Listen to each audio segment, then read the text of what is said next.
Bismillahirrahmanirrahim. Assalamualaikum warahmatullahi wabarakatuh.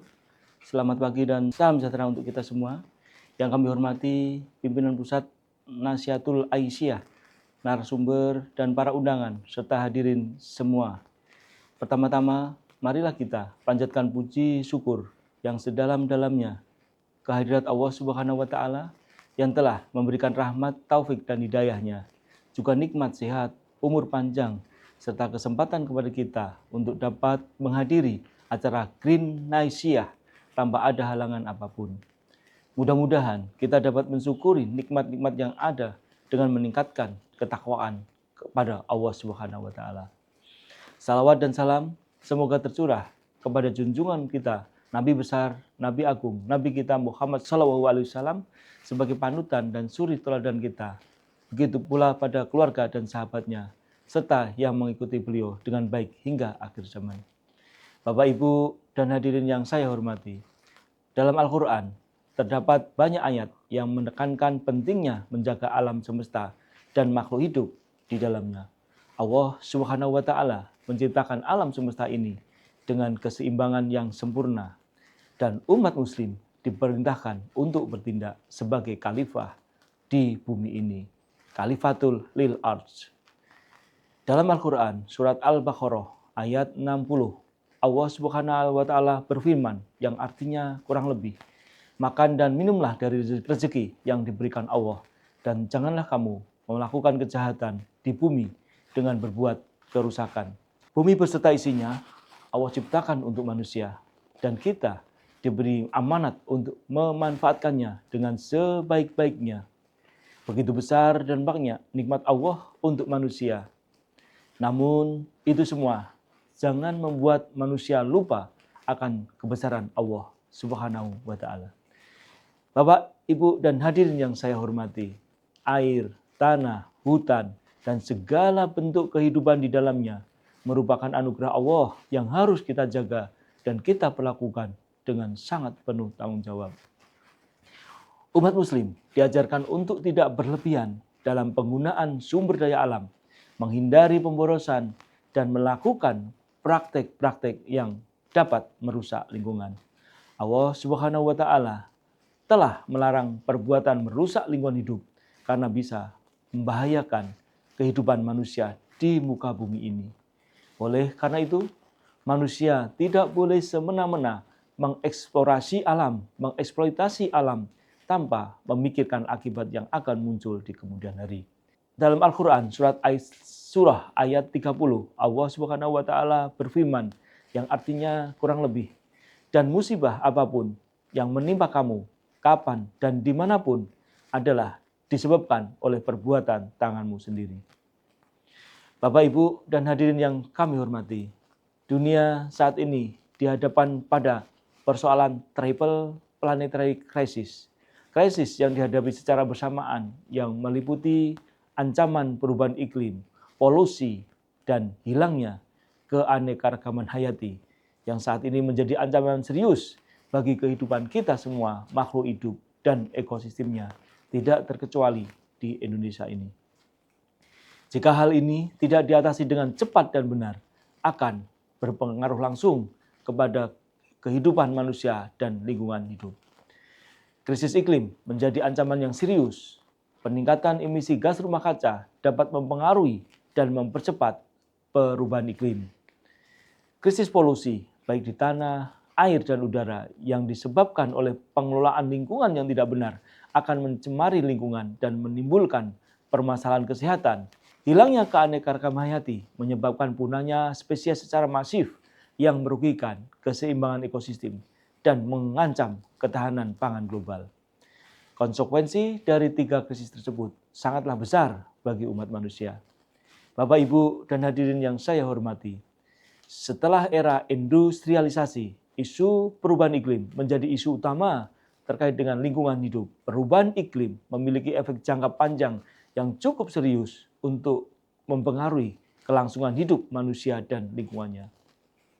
Laporan ilmiah mengenai perubahan iklim yang disusun oleh Intergovernmental Panel on Climate Change (IPCC) menyampaikan bahwa proses perubahan iklim berjalan sangat cepat dan dampak-dampak perubahan iklim dirasakan semakin meluas pada berbagai aspek kehidupan masyarakat. Dan saat ini semakin nyata bisa kita rasakan di seluruh umat manusia di seluruh belahan bumi ini. Laporan IPCC tersebut menegaskan bahwa aktivitas manusia merupakan penyebab terjadinya perubahan iklim, terutama dalam 50 tahun terakhir ini. Pengaruh manusia tampak dari meningkatnya emisi gas rumah kaca, karbon dioksida, metana, nitrogen oksida, dan sejumlah gas industri dari aktivitas manusia. Konsentrasi gas CO2, karbon dioksida sekarang lebih tinggi 40% jika dibandingkan pada era pra-industri. Peningkatan ini terutama disebabkan oleh pembakaran bahan bakar fosil dan penggundulan hutan. Apabila emisi gas rumah kaca dan pemanasan bumi terus berlanjut, maka tanpa adanya upaya yang serius untuk mengurangi emisi gas rumah kaca, suhu global akan cenderung meningkat bahkan lebih dari 2 derajat Celcius pada abad yang akan datang. Risiko terjadinya beberapa kejadian ekstrim, terutama gelombang panas, hujan deras, diperkirakan akan meningkat terus dalam beberapa dekade mendatang. Bapak, Ibu, dan hadirin yang saya hormati, Indonesia merupakan negara yang rentan terhadap perubahan iklim. Dengan jumlah pulau lebih dari 17.000 pulau dan hampir 65% penduduknya tinggal di wilayah pesisir, maka wilayah Indonesia menjadi sangat rentan terhadap dampak perubahan iklim, terkhusus dengan adanya kenaikan muka air laut serta penggenangan akibat banjir di wilayah pesisir atau yang kita kenal dengan ROB. Perubahan iklim akan mengakibatkan penurunan ketersediaan air, perubahan produktivitas tanaman, hilangnya keanekaragaman hayati yang merupakan aset yang tidak ternilai yang dimiliki oleh Indonesia hari ini. Selain itu juga akan memberikan dampak pada kesehatan, kematian, ketahanan pangan, pola migrasi, ekosistem alam, dan kesejahteraan ekonomi, baik di tingkat lokal maupun nasional.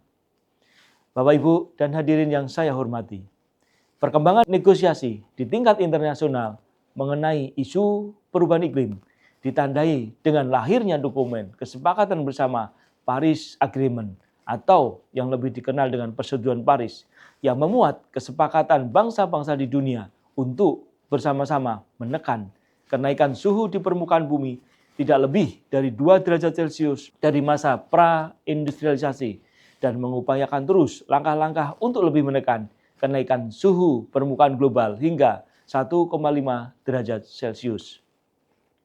Semua negara yang meratifikasi Persetujuan Paris bertanggung jawab dan sesuai dengan kemampuan masing-masing negara yang kita kenal dengan prinsip Common but Differentiated Responsibility Respective Capabilities atau CBDRRC. Persetujuan Paris mencakup pentingnya upaya menurunkan emisi, adaptasi, pelestarian laut dan hutan, peningkatkan energi terbarukan, serta peran serta aktif masyarakat lokal dan masyarakat adat di dalam pengendalian perubahan iklim yang saat ini juga telah diperjuangkan oleh bangsa kita ini. Indonesia terus mengawal isu tersebut hingga kemudian Indonesia melakukan ratifikasi Persetujuan Paris melalui Undang-Undang Nomor 16 Tahun 2016.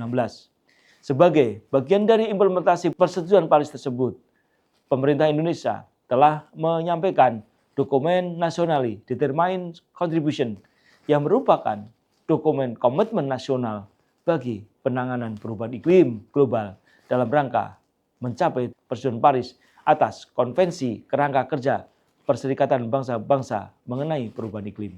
Pada tahun 2016, pemerintah Indonesia juga telah menyampaikan First Nationally Determined Contribution yang diikuti dengan penyampaian Updated Nationally Determined Contribution. Selanjutnya, Long Term Strategy for Low Carbon and Climate Resilient 2050 pada bulan Juli 2021 serta Enhanced Nationally Determined Contribution pada bulan September tahun 2022.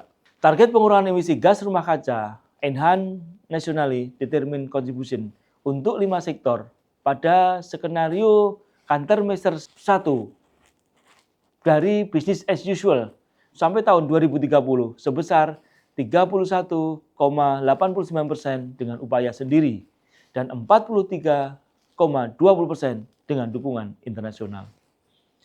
Bapak, Ibu, dan hadirin yang saya hormati, dalam konteks nasional, pengendalian perubahan iklim merupakan amanat konstitusi. Negara memberikan arah dan berkewajiban memastikan bahwa pembangunan yang dibutuhkan untuk memenuhi kesejahteraan rakyat tetap memperhatikan aspek perlindungan sosial dan perlindungan lingkungan. Dengan adanya kesadaran dan ancaman dari dampak-dampak negatif perubahan iklim, semestinya pengendalian dan penanganan perubahan iklim telah menjadi suatu keniscayaan. Pemerintah Indonesia juga telah menerbitkan Peraturan Presiden Nomor 98 Tahun 2021 yang mengatur secara rinci mengenai pelaksanaan Nationally Determined Contribution dan penyelenggaraan nilai ekonomi karbon, dan Peraturan Menteri Lingkungan Hidup dan Kehutanan Nomor 21 Tahun 2022 tentang penyelenggaraan nilai ekonomi karbon dalam rangka pencapaian kontribusi yang ditetapkan secara nasional dalam penanganan perubahan iklim, yang mencakup penyelenggaraan mitigasi perubahan iklim, adaptasi perubahan iklim, inventarisasi gas rumah kaca, monitoring, reporting, dan verifikasi MRV, dan sistem regresi nasional pengendalian perubahan iklim SRN-PPI. Bapak, Ibu, dan hadirin yang saya hormati, keberhasilan implementasi Nationally Determined Contribution atau NDC di dalam rangka pengurangan emisi gas rumah kaca memerlukan komitmen dan peran serta kontribusi dari semua pihak, termasuk tokoh agama, terkhusus Islam, perlu kiranya memberikan kesadaran kepada seluruh jamaah terkait dengan pentingnya menjaga dan melestarikan lingkungan hidup dengan tentu berpegangan seerat-eratnya pada Al-Quran dan Al-Hadis. Majelis Ulama Indonesia telah mengeluarkan fatwa MUI nomor 86 tahun 2023 tentang hukum pengendalian perubahan iklim. Dalam fatwa disampaikan bahwa segala tindakan yang menyebabkan kerusakan alam dan berdampak pada krisis iklim hukumnya haram dan semua pihak wajib turut berkontribusi dalam upaya mitigasi dan adaptasi terhadap perubahan iklim yang lebih baik. Dalam fatwanya, MUI juga disampaikan bahwa tokoh agama harus berperan aktif demi mengembangkan pemahaman dan pengamalan agama dalam aspek perlindungan dan pengelolaan lingkungan hidup dan keadilan iklim, serta ikut berperan aktif dalam mendorong praktek mitigasi dan adaptasi perubahan iklim. Dalam rangka menjaga lingkungan, kita selaku umat Islam dapat mengambil langkah-langkah praktis seperti mengurangi konsumsi energi, memilah sampah, menghemat air, menghemat energi, dan menggunakan energi baru dan terbarukan, menanam pohon, dan mendukung kegiatan konservasi alam. Selain itu, institusi keagamaan seperti masjid dan lembaga pendidikan Islam juga dapat memainkan peran penting dalam mengedukasi masyarakat tentang pentingnya lingkungan dengan tindakan yang nyata. Nabi Muhammad SAW telah bersabda, Muslim mana saja yang menanam sebuah pohon, lalu ada orang atau hewan yang memakan hasil dari pohon tersebut, niscaya akan dituliskan baginya sebagai pahala sedekah. Hadis riwayat Bukhari. Bapak dan Ibu dan hadirin yang saya hormati, semakin meningkatnya persoalan perubahan iklim menekankan perlunya seluruh pemangku kepentingan untuk mengatasi perubahan iklim secara bersama-sama. Semoga apa yang kita cita-citakan bersama serta apa yang kita lakukan mendapat ridho Allah Subhanahu wa taala dan mendapat dukungan dari segenap lapisan masyarakat. Kita semua berharap kepada masyarakat agar berperan aktif dalam pengelolaan lingkungan hidup dan pengendalian perubahan iklim.